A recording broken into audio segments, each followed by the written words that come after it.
Warisan jatuh ke anak perempuan, bahkan ke kemenakan perempuan.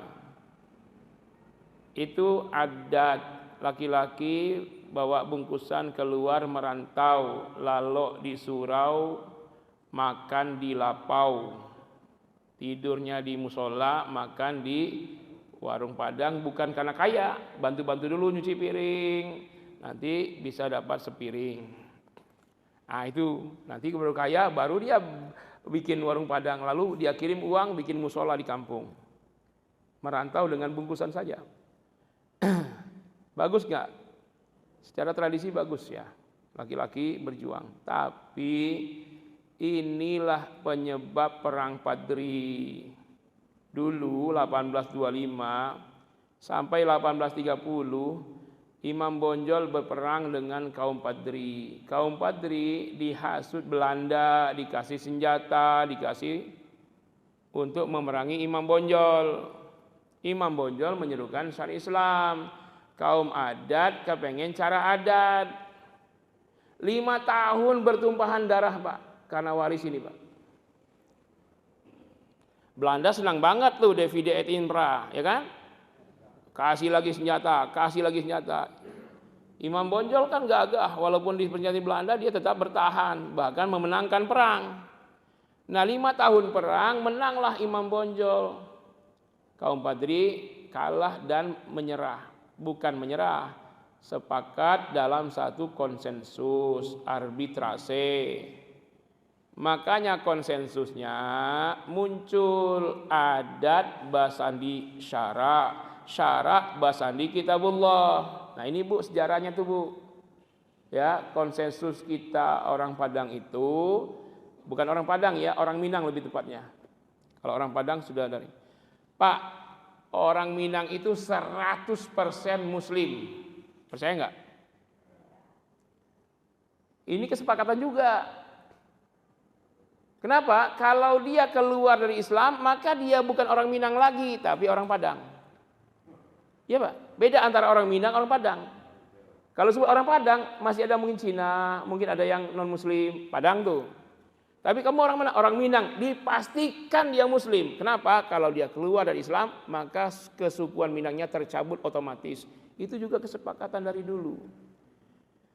Kemarin di TV beberapa waktu yang lalu ya, waktu masih ada ILC itu, ada orang Minang, tokoh Minang bilang, Minang itu 100% Muslim. Wah itu marah-marah semua. Mana mungkin, mana mungkin.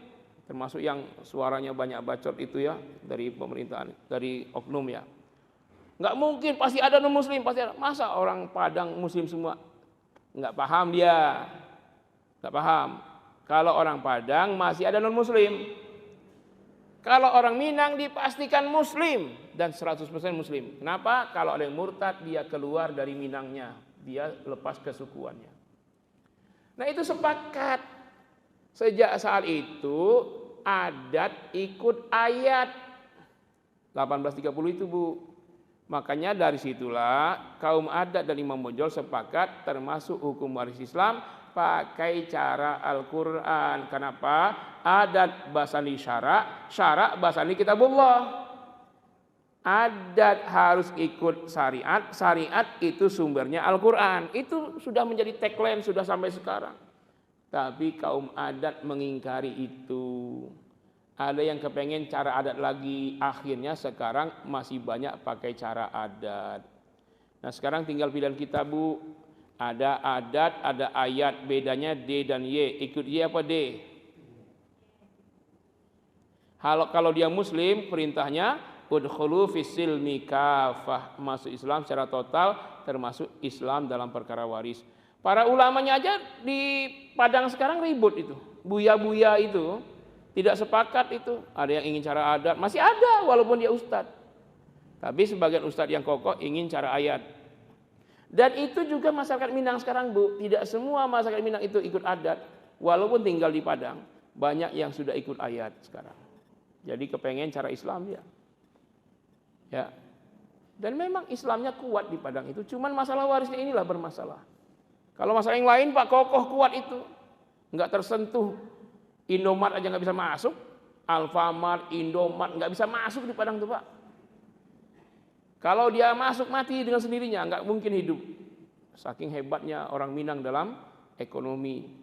Jadi kalau nggak ada orang Minang, ekonomi kita dikuasai Cina itu nggak ada pengimbang. Jadi yang menyeimbangi di manapun, di Tanah Abang, dimanapun itu orang Padang. Cina itu tersaingi. Nah di Padang sendiri Cina nggak berkutik. Ya, tapi dalam perkara ini perlu dikritisi. Memang banyak yang masih pakai adat, tapi yang pakai ayat sudah banyak juga sekarang. Jadi ulama-ulamanya sendiri ada perbedaan. Ya. Satu lagi itu ada masalah juga dalam harta pusaka. Ada yang pokoknya termasuk harta pusaka dibagi juga warisnya. Ada yang bilang enggak karena ini bukan harta dia, ini turun-temurun. Nah itu juga problem. Ya sebenarnya itu menjadi problem karena meninggalkan ayat. Coba kalau semua pakai ayat selesai tidak ada masalah. Jadi syariat Islam ini menyelesaikan masalah. Kalau pakai cara manusia, otak manusia macam-macam. Kadang-kadang 3 orang perselisihnya bukan 3, 9 karena tiap orang punya 3 pendapat. Lihat aja anggota DPR. Orangnya cuma sekian tapi pendapatnya bisa banyak dalam satu urusan. Nah, kalau cara Allah semuanya satu pendapat karena ikut Allah dan Rasul. Ya, itu ya. Itu ya, Bu ya. Saya termasuk yang kena korban. Tanah ayah saya itu sampai 20 hektar di kampung. Nah, kemudian diuruslah pengadilan. Untuk apa ayah ngurus itu saya bilang, masih waktu masih orang tua saya. Kenapa? Kalaupun menang jatuh ke keponakan perempuan, untuk apa? Udah habis-habis bolak-balik pengadilan.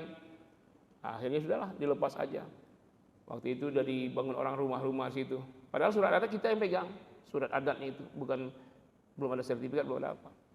Tapi saya bilang daripada nanti diperjuangkan juga, kaum adat nggak mau pakai syariat Islam, dia mau cara adat. Percuma juga kalau menang, tanah kita miliki nggak jadi milik ahli waris juga. Nah ini Pak ya, makanya kalau pakai Islam tenanglah kita.